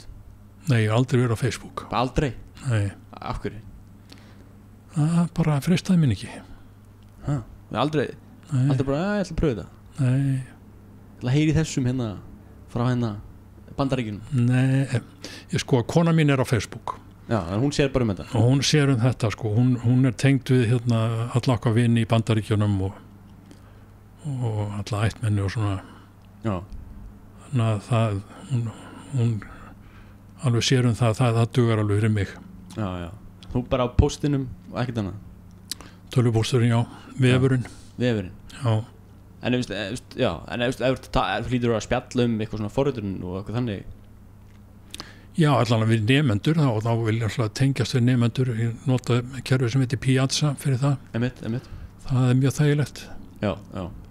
Og náttúrulega þessi kerfi sem í Háskóla Íslands, við erum með Canvas og Ugluna og svo Gradescope til þess að fara yfir verkefni og próf. Það var algjör bylting fannst mér, Gradescope. Já, er það? Hvenær kom það? Það er 10 ár síðan kannski, ég er ekki alveg viss. En sko áður en það gerðist að þá var ansi mikið vesen alltaf að fara yfir öll verkefni. Fyrsta lagi þurfti að safna saman öllum sem pappírum og það þurfti að dreifa þessu einhvern veginn að milli dæmakennarana, fara yfir próf, þá þurfti að safna saman alltaf prófunum og það þurfti alltaf að hafa prófsýningatíma, sko. Því að nefnendur vilja alltaf sjá hvort að þú gerður einhver mistök í yfirferðinu og svo framvegis. Nú er bara hægt að skanna þetta allt saman inn í Gradescope-kerfið. Nefnendur geta séð yfirferðina í gegnum vefinn. Já. Geta kritisérað það. Ég var skítrættur en það í byrjun þegar ég fór að opinbera þetta allt saman og sleppaði að hafa prófsýningu í staðinn bara birta þetta allt saman í Gradescope. Það myndi hellast yfir mann hafsjór af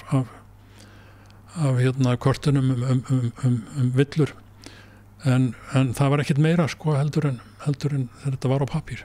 Já, þetta bara virka vel og þetta er miklu traustar náttúrulega geta sagt við nefnendur, þannig er yfirferðin, þannig getur síðan aðtöðsennar endilega láttu mig vita ef ég gerði einhver mistök. Þá geti flýtt með mér að fara yfir, sko. Já, það hjálpar. En hvað finnst þér, heldur að fólk er kannski spá núna, að það er gervigreindin og svona flott eða eitthvað, ég veit ekki, að muni minnka störf forritara? Svolítið hræddur það. Þú hræddur það? Já. Ok. Sko ekki vegna þess að forritararnir sé ekki lengur nauðsynlegir, heldur vegna þess að einhverju fara að halda að það sé ekki lengur nauðsynlegir. Já. Að það geti komist af með gervigreind. Og mér finnst ég vera að sjá svona sorglega þróun í því að sko jafnvel góðir nefnendur, sko, eigi erfitt með að fá vinnu. Já. Við forritun, við hugbúnaðarþróun. Og heldur að þetta muni breytast aftur tilbaka eða heldur að þetta muni bara halda áfram að þróast í þess átt? Ég held að þetta muni breytast aftur tilbaka sko. Ég held að sko fyrirtæki og stofnanir muni gera sér grein fyrir því að þú kemst ekki af án þess að hafa góða forritara til að vinna við þín kerfi sko. Gervigreindin getur ekki leyst þessi vandamál ennþá. Það kannski munum við einhver tíman fá raunverulega gervigreind. Þá mun þetta breytast, þá mun bara eðli vinnuna breytast að þá þurfa tölvunarfræðingar ekki lengur að forrita eins mikið en þeir munu ennþá þurfa að hanna. Já. Þeir munu þurfa að skipuleggja kerfi. Og þegar þú segir alvöru gervigreind þá ert að segja hún svona hallucinati ekkert. Já, tala sem við kalla artificial general intelligence, eitthvað sem að hefur raunverulega greind og getur þróast. Eins og að þá erum við með raunverulega harðvíraða gervigreind mikið til. Þetta gervigreind sem er búið að lesa mikið af texta og hugsanlega þar með talið mikið af forriðsteksta og getur spáð eða með einhver verkefni eða vandamál getur spáð hvernig lausnin ætti að vera miðað við einhver fordæmi sem að gervigreindin hefur séð. Já, en getur hún leyst einhver vandamál sem ekki hafa fordæmi? Það held ég ekki. Nei. Og þú sagði áðan að það er alltaf 20 ár. Þú heldur ennþá þessi 20 ár? Ég held, já. Sé ennþá 20 ár. En kannski er það raunverulega 20 ár núna. Já, ég skilji. En heldur þetta sé þá eitthvað smá svona búbla, allt þetta er svo mikill peningur, þannig að OpenAI, Nvidia og var það ekki Oracle sem var með eitthvað svona ring svona sem var að þú fær þennan pening, ég kaup svo þér. Já, ég held að þetta sé fjárfestingar bóla. Þetta er bóla. Þetta er svipað eins og þegar ljósleiðarinn komu. Það voru fyrirtæki eins og WorldCom og svo framvegis sem að fengu mjög mikla fjárfestingu, byggðu mjög mikið af ljósleiðurum og svo framvegis. Og þessi fyrirtæki græddu ekki á því. En það voru síðan seinni fyrirtæki sem græddu á því sko eftir að það búið að byggja þetta og byggðu á raunverulega rústum þeirra fyrirtækja. Já. Og hversu lengi eftir á? Bara árum eða mánuðum? Já, það var einhver ár. Þegar þú komin með hennar ljóslegar sko, nú erum við til dæmis mjög vel tengd við umheiminn hérna á Íslandi. Þú berða sama við þegar ég var á þínum aldri að þá vorum við kannski ekki með neina tengingu við umheiminn með internetinu eða kannski með þessa 64K bita sekundu tengingu gegnum Hafrannsóknastofnunum, Hafró. Þannig að það er náttúrulega, þetta er algjör bylting. Já. Annars værum við ekki með vefinn hérna á Íslandi, sko. Nei, einmitt. Ert þú sjálfur komin heima í 2,5 gigabit? Ég er bara ekki viss hvað ég er með mikið. Ég er allan með ljósleiðar. Já, einmitt. Ég var sjálfur eitthvað, alveg í nótt bara eitthvað, það er svo, munar svo litli að bara auka 20 skall ári og uppfæra allt í en þar maður að auka hraða, ég held ekki sko gigabit er alveg nóg sko. Einmitt, það er bandbreiddin sem að munar kannski mest sko, bandbreidd er bara orðin ódýr núna. Já, einmitt. En pingtímin hins vegar sko, þú getur ekkert lagað hann innviti sko. Nei. Sér, hvað tekur langan tíma að senda ping til Kaliforníu og tilbaka. Já. Það verður alltaf ljósaðin. Einmitt. Það er ekkert, þið finna ekkert eitthvað nýtt hjól þar sko. Nei. En í lokin þá langaði mig að spyrja þér nokkrar spurningar sem ef verið sama ég fekk svona sett inn á Nörd. Ég tala Nörd, það var stofnun held ég 1987. Manstu þetta því í byrjun? Já, allir það ekki. Þá hef ég verið búin að vera að kenna í 2 ár eitthvað svoleiðis. Já. Og voru þetta bara eitthvað nefnendur svona bara við ætlum að stofna nefndufélag og bara hvaða nemendafélög voru þá? Varst þú sjálfur í ykkur starffræði? Var Stígull til að þú fórst í starffræði? Nei, það held ég ekki. Nei. Sko það var metár þegar ég útskrifaðist, metár í útskriftum á starffræðinefum, það voru 7 manns. Já, var svo lítil aðsókn eða var það bara svona erfitt? Já, það var hvorttækja sennilega. Hvorttækja, já. En allavega, ég meina það tókuð ekki að vera að stofna félag. Nei, já. En voru allan að hittast, þið 7? Já, við hittumst allavega. Já, það var ekki vísó, það var ekki, hvenær byrjaði það? Vísó? Vísindaferðir? Nei, það var ekki til. Hvenær heldur það það er góð spurning, einhvern tímann kringum það þegar ég byrjaði að kenna, held ég. Já, og þá, þess að núna er LinkedIn og nú sækjur og á þessum tíma, hvernig varst það að fá vinnu? Varstu bara mættur upp á staðinn að voruð allt bara svona startup, var ekkert að vinna fyrir hugbúnað? Já, ekki mikið startup þá sko, það voru fyrirtæki sem að sá bókhald fyrir önnur fyrirtæki, það voru 12 deildir. Já. Sko þá var atvinnu ástandið þannig þegar ég var á þínum aldri sko að sko vinna forritara, það má segja að þetta hafi verið leading economic indicator á slæman hátt eins og menn orðaði í Bandaríkjunum leading economic indicator. Það er að segja þegar fyrirtæki þurfti að skera niður, það fyrsta sem þið gerðu var að skera niður tölvudeildina. Já. En sko síðan alltaf breytist það. Já. Það sem breytist var að tölvudeildin varð raunverulega bókhaldið fyrir fyrirtækið. Já. Þannig að tölvudeildin var raunverulega orðin fyrirtækið. Já. Þannig að það þýtti ekki að skera niður tölvudeildina, það var bara jafngiltið því að leggja niður fyrirtækið.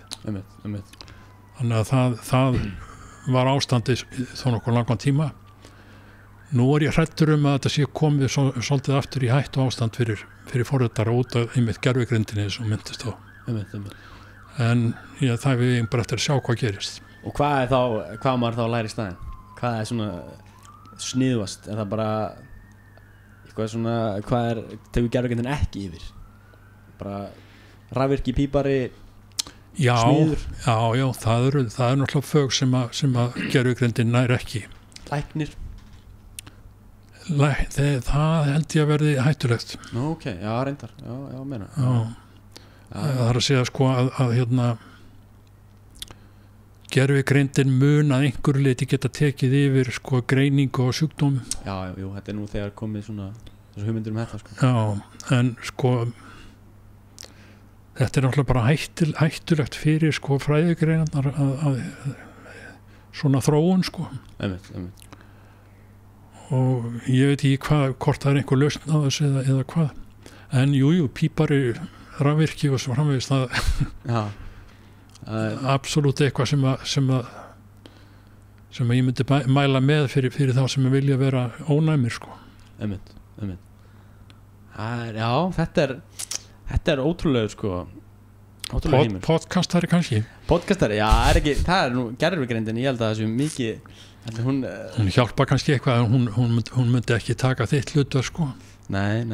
Það er til hérna Google með þjónustuð sem Google LLM eða eitthvað. Ég hef alltaf á leiðina að fara að pröfa þetta. Svo sendir henni skjöl og svo býr hún til hlaðvarp og þá hlustar það bara á 2 manneskjur tala skjölin, eða tala gögnin. Já, einmitt. Þá myndir hlusta á bara svona. Já, þetta held ég að sé svona stærsti kosturum við gervigreindina í dag. Já. Er þú getur mokað fullt af upplýsingum inn í hana og reynda að fá svona úrtak úr þeim upplýsingum eða yfirsýn yfir styttingu á upplýsingunum. Þá var maður bara að vona að hún var ekkert að bulla í manni eitthvað. Einmitt. Já, það er að staðfesta það. Það maður að spyrja eitthvað sem veit betur. En það eru nokkrar, ég setti inn svona spurningar fyrir hlustendur, þess bara nefnendur og hérna er einmitt fyrsta sem er tengið sem við erum að tala hvað myndir þú sjálfur læra í háskólanum í dag ef þú verður að byrja í dag?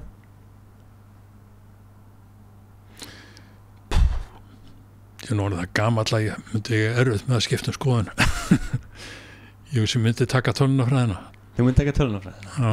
Ekki hugbúnaðarverkfræði? Er þetta bara alveg það sama?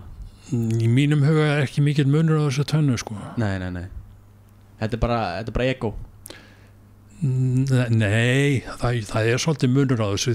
Þið þurfið að taka sko verkfræðifögin og þið náttúrulega eru pínt þarna í meiri starffræði heldur en tölvunarfræðingarnir eru píntir í, en ég tók hvort sem er starffræðina. Þú ert alveg bara með þetta. En ég tók ekki verkfræðina. Sem er hvað? Eðlisfræði?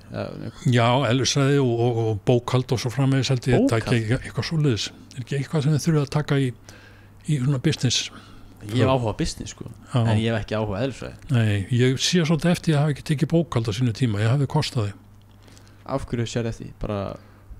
Ég held að það sé bara mjög gagnlegt að kunna bókhald. Já, mér finnst bókhald mjög áhugavert. Það er alveg peningar og tölur, ég fíla það sko. Já, og bara kunna að setja þetta rétt upp og skattar. Já, skattar og kunna hérna töfald bókhald og svona með þessu. Já, það er það sem skattkerfi í Íslandi, það þarf að fræða fólk meira það sko. Já. Ég held að það er til bara vefsíða þar sem við getum bara farið og greitt skattin á verktakatekjum bara strax. Akkur það ekki til.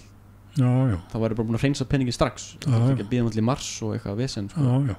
Það myndi einfalda, mér líður svo þetta gerir svo allt einfalt fyrir fólk til þess að sleppa því eða svona reyna að komast hjá því að borga eitthvað neginn. Já, vartu að koma svo á framfæri við skattstjóra. Já, það var kannski ekki vinsælt.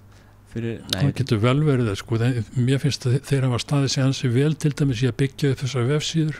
Já, vefsíðin er flott sko. Þetta er allt annað líf að eiga við þetta kerfi heldur en var. Já, ég þekki ekki neitt annað sko. Hvernig var þetta bara á blöðum bara? Já, þetta var á pappír. Bara vesen, bara Já. Bara penni, bara Já. Sæll. Hvað á Snorri mörg lyklaborð? Púff. Ég er ekki viss 5-10 5-10?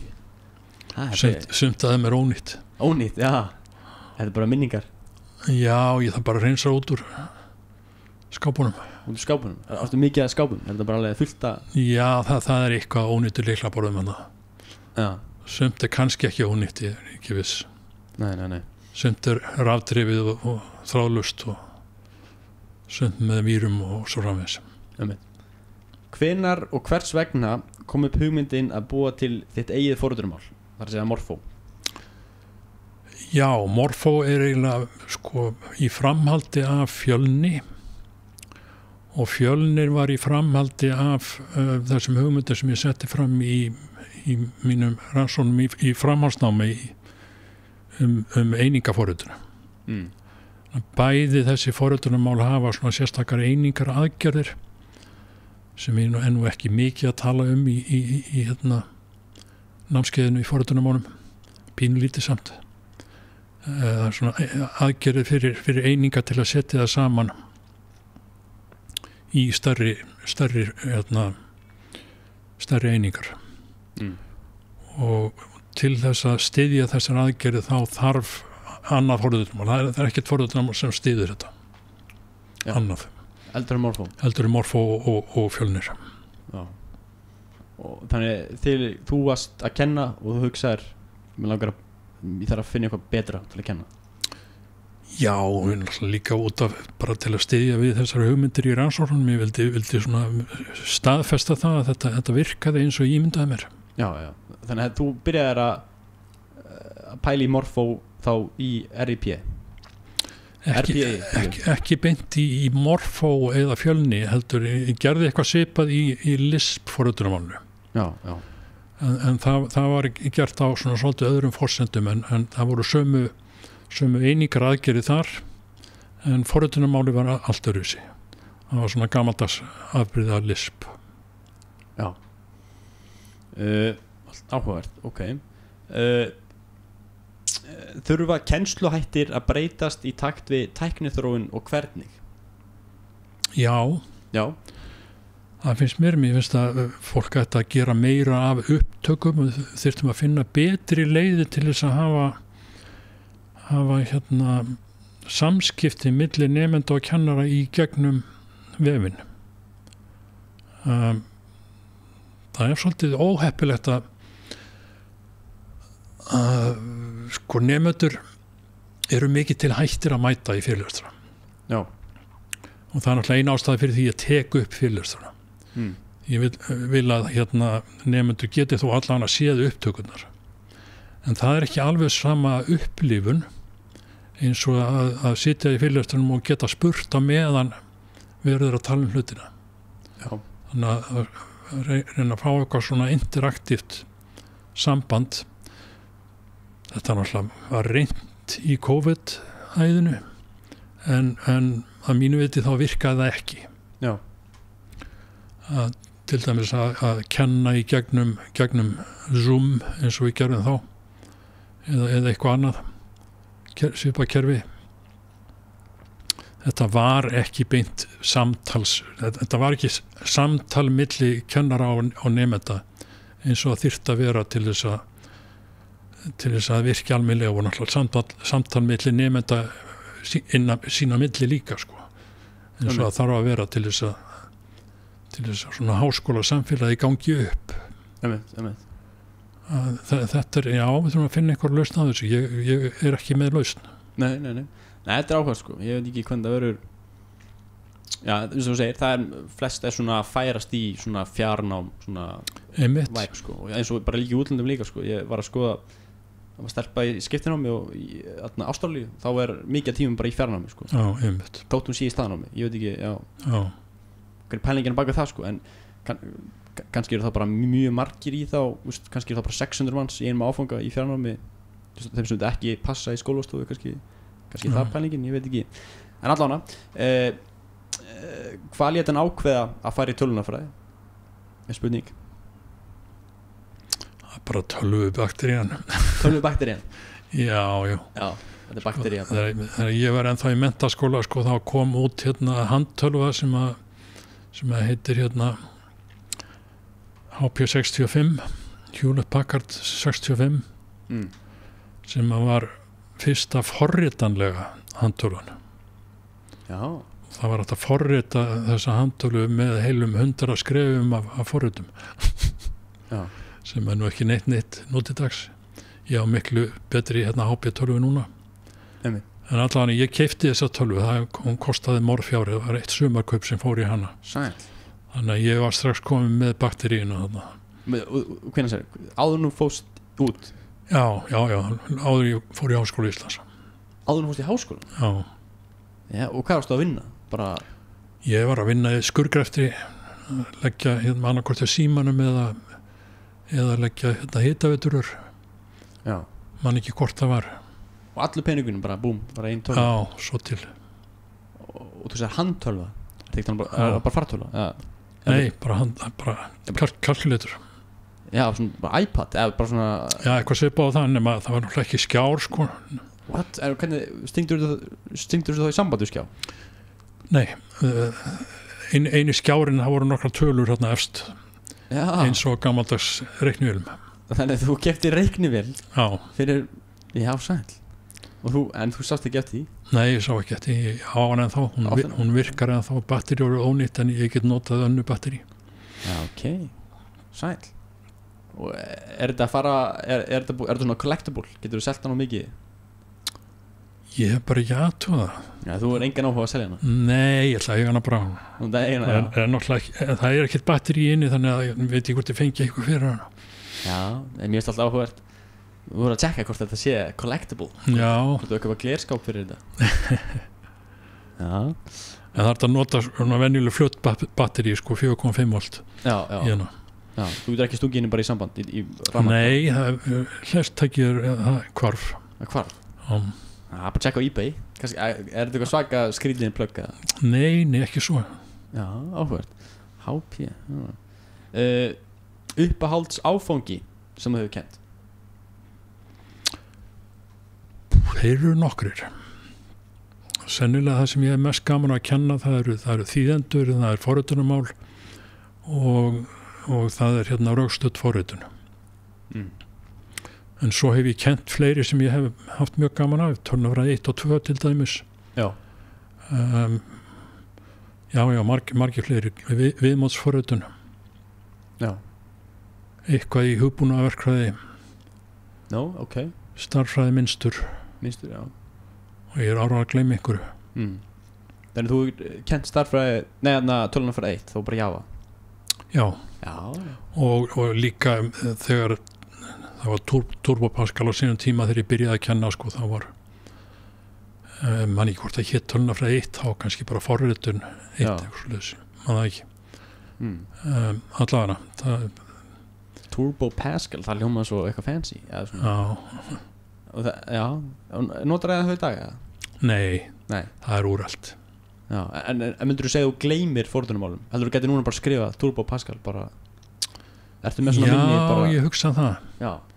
Ég er fljótur að skipta fordunumál. Já. Ég hef heyrt að þú sérð villur í kóða bara mjög fljótt. Er það? Já, bara reynsla. Já. Ég er búin að gera þessu sömu villur áður. Já, kannski skilinlegt. Já, meina. Þannig, þú ert ekki með eitthvað svaka augu sem bara... Nei, ég bara þekki mynstrin. Já. Hvað tekur King í Beck og hvað hefur hann tekið mest ever? Hvað tekur hvað? King, kongur. Það er hort upp til þín. Já, ég skil ekki almennilega spurninguna. Já, hann fyrst kallar hann þig kong. Svo spyr hann þig hvað þú tekur í back, sérst backpressu. Já, backpressu, ég er alltaf lélegur backpressu. Já, ég tók aldrei meira heldur en ég snaraði sem að þykir mjög lélegt fyrir þá sem bæði snara og backpressa. Snara er að lifta og beint upp, ekki? Já, það er í einu átaki upp fyrir haus, já. Og ég var lélegur í því og ég var ennþá lélegur í backpressu. Og hvað er að tala um í kílóum? 110 kíló. Já, það hljóma samt mjög vel í mínum eyrum, sko. Já, það þykir ekki neitt fyrir þá sem eru þjálfaðir í backpressu. Já, kannski. En ég meina, ég vil vona að ég einn daginn ná ég 100 kílóm í back. Og þá kalli ég það bara gott, sko. En þeir sem eru búinir að æfa þetta lengi, sko, þeim þykir ekkert merkilegt að taka 200 kíló.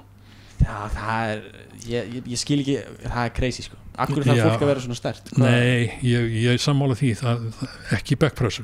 Ég myndi vilja taka meira í hneppum og restöðuliftu en backpressan og ég er alveg tilbúin að fórna henni. Já. Og hvað varst þú að taka í hneppegu, með stöng? Ég var aldrei góður í hneppegu, heldur 190 mest. Já, það er crazy. 230 í restöðuliftu, ég var sæmilega góður í því. 230. Já, en hvað byrjaður? Ég meina, hvað byrjaður? Ég er ekkert að taka meira en bara 50 í nébegi, sko. Sko, þegar ég byrjaði þá var ég 67,5 kíló að þyngd. Já, ok. Léttari heldur ég núna. Já. Og ég hugsa að ég hefði jafnat að 40 kílóm. Í nébegi? Nei, fyrir haus. Já, ok. Það er 35-40 kíló, ég er ekki viss. Ég geti kannski náð því. Ég hef pröfað það smá, en ekki eitthvað alvarlegt. En hvað byrjaður með í stöng og nébegi? Ekki byrjaður bara 70 eða eitthvað? Nei, ég hef ekki náð því. Nei. Ég er bara svona að pæla hversu hratt þetta, þú veist, ég er bara að taka 50 núna, ég er ekki að taka... Sko, á þínum aldrei gerist það hratt. Já. Þannig að það er bara spurning um að vera þolinmóður og halda áfram, sko. Já, en að mæta og consistency. Komin að minna aldur, sko, þá gerist það nú ekki hratt. Nei. Og varstu að borða, voru að pæla, var kreatín komið, voru það protein shake? Kreatín var ekki til, en það var að fá protein. Já, og varstu í því? Já, eða bara rá egg. Rá egg? Já, ok. Og er það alveg þing? Ég gerir það nú ekki lengur núna, sko. Nei. Ekki nema kannski smoothie eða eitthvað svoleiðis. En af hverju, er það betra heldur en soðin?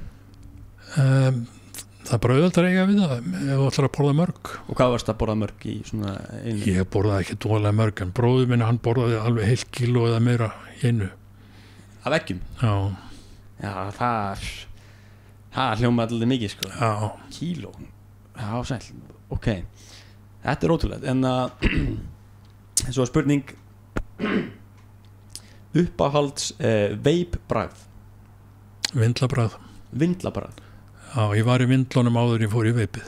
Vindlunum, já. Þannig að þú varst bara að kenna með vindil. Nei. Máttu það ekki? Ekki lengur. Nei, en áður? Í gamla daga mátti það, já. Varstu það að gera það? Nei, ég gerði það ekki. Akkur ekki? Já, það var orðið óvinsælt þegar ég byrjaði að kenna, sko. það þótti allt í lagi þegar ég var nemandi. Og voru þá prófessornir bara með vindil já. Og hvað benda á töfluna já. Og hérna RPA voru allir bara með vindla bara? Nei, ekki margir, ég man ekki eftir því. Nei. Og hver á þinn uppáhalds vindil? London Docks. Hvað, er það flottur eða ég þekki ekki? Nei, ekki dvoðalega flottur, það er bara svona danskur svona ruddi sem að markasettur á Íslandi. Svona. Og þannig fórst bara beint úr vindlunum í veipið? Já. Hvenær gerðist það? Það eru svona 6-7 ár síðan. Já. Það ég sé ekki eftir því. Ég hóstaði upp sennilega 1 kíló af slími. Já. Eftir það. Já, ok. Það var mikill munur. Og þú fannst bara strax þetta vindla bragðefni? Já. Og það er þá með nikotín lítur það? Jú. Já. Er það, ég er svona ímyndað mér, er það forrita á svona, er ekki nikotín svona örvandi fyrir heilan? Jú. Og svona, finnst þér eitthvað munur? Svona... Ég er ánetjaður þessu sko, þetta er ekki eins slæmt eins og að vera með vindilinn og alltaf hver skipti sem var hallaði sér aftur á bak eins og það var hjá mér sko áður ég fór í veipið. Já. Ég hallaði mér aftur í stólnum, verður að hugsa eitthvað, þá var það vindillinn og... Já. Þannig að það var bara, það var svæla sko inn hjá mér. Já, meina. Já, áhverð. Þannig að þú varst að forrita morfó, það var bara reykur, bara mökk reykur út allt. Já, þetta er það ekki. Já, það var svona gaman að sjá þetta fyrir sér. Já, allavega, ég mæli með veipinu frekar þetta vindlunum. Já, það er mikið sens. Þú aldrei pröfað þess að púða? Sko, ég hef prófað hérna tyggjó, já. Og bara gómarnir á mér, þeir þolaði illa. Já. Ég fæ bara hérna áblástur eða eitthvað í munnin, en veipið þolíði mjög vel. Já. Það er allir háður þessum púðum, nikótínpúðum. Já.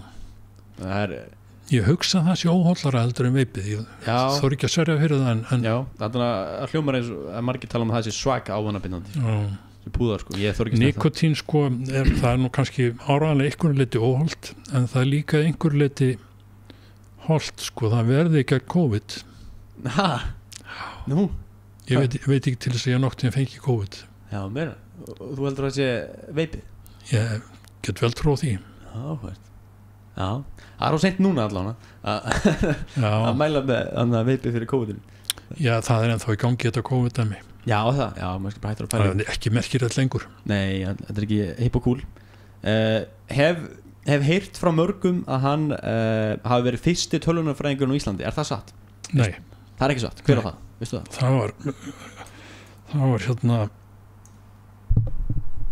Jóhann Malmquist. Malmquist. Hann er hérna komin á eftirlaun líka. Já. Já, hann var prófessor hérna. Við vorum kollegar. Hann er hættu núna. Já. Jóhann Malmquist. Og hann var fyrsti tölvunarfræðingur. Þú talaði áðan um einhvern mann sem lærði... sko, það er að segja fyrsti með doktorspróf. Já. Áræðanlega slatti á undan sem að voru kláruði hérna sko BS-próf og fleira sko. Já, þá úti og hérna á Íslandi. Já, það slatti sem að sko voru nokknið samtíða mér sem að kláruði BS-próf í tölvunarfræði og þeir voru það tölvunarfræðingar áður en ég var tölvunarfræðingur. Já, ég skilji. Þú valdir að fara starffræði ekki breytið yfir. Já, ég breytið yfir þegar ég fór út í framhaldsnám. Já, þú tókst masterinn og doktorinn úti. Já. Hver er greindavísnið tala mannsins? Það veit ég ekki. Þú veist það ekki? Nei. Og hún lítur að vera eitthvað há? Sé nú ekkert stjarfræðileg. Ég myndi giska á 130-40. Já. Og svo er síðan spurningin. Þyngsta sem Snorri hefur lyft og við erum það var 32 í reststöðulöftu. Já, deadlift ekki. Já. Þyngstaði fyrir haus 155. Og það er hérna, þetta var alltaf spurningar þar frá hlustendum. Já. Og bara við erum búin að spjalla hérna margt og mikið. Ég geti tala endalaust hérna, þetta er mjög áhvert. Þú er búin að sjá alla þessa þróun. Er eitthvað í lokin sem að Þú vilt koma skilabóðum til skila til hlustenda? Bara hafið gaman að þessu og verður spennandi að sjá næstu ár. Já, takk hérlega Snorri. Takk fyrir sömuleiðis.